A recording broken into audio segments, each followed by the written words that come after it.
Crec que l'equip està bé. Per sort, a nivell físic, aquesta setmana no ha passat res.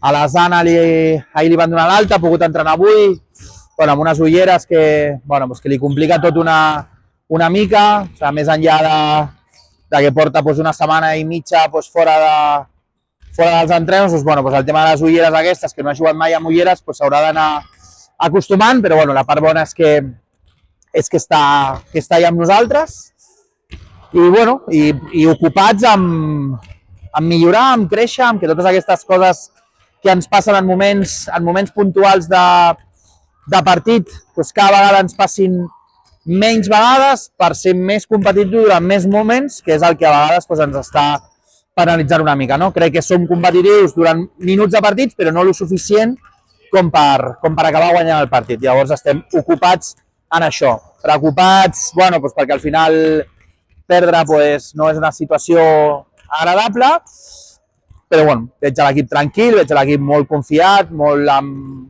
tenint clar una mica cap a on anem, i a mi això em deixa tranquil.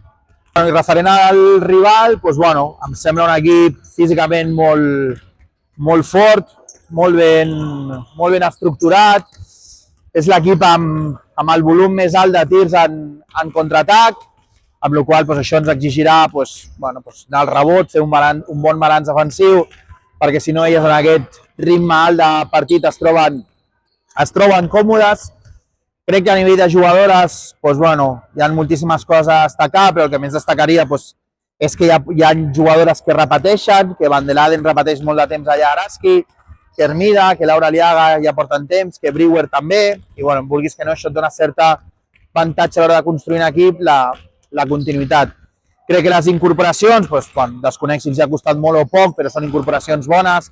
Les dues jugadores belgues, m'havia oblidat de Sami Hill, que també ho està fent molt bé, que és el segon any a l'equip. Trobo que és un equip, ja et dic, físicament molt fort, que corre molt bé, amb molts punts a les mans en diferents posicions, i que haurem d'estar un altre cop en un estat d'alerta important, que haurem de controlar tot allò que a vegades sembla gratis, com el rebot, com les pèrdues, que no són gaire tolerables i tal, per poder arribar al final de partit amb opcions de guanyar. Sí, clar, evidentment, el factor pista ens fa molta il·lusió. Portem molts dies no, però hem jugat 2 partits seguits fora, en pocs dies, però que quan jugues tan seguit et dona la sensació que són més. Tenim ganes d'estar a casa amb la nostra gent, perquè ells sempre han respost.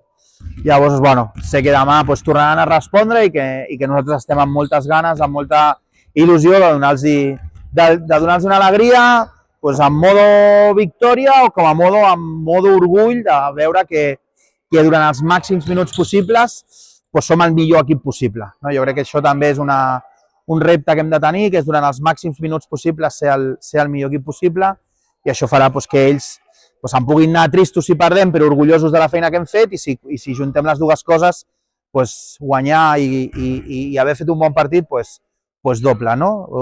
Feliços per la victòria i orgullosos pel treball.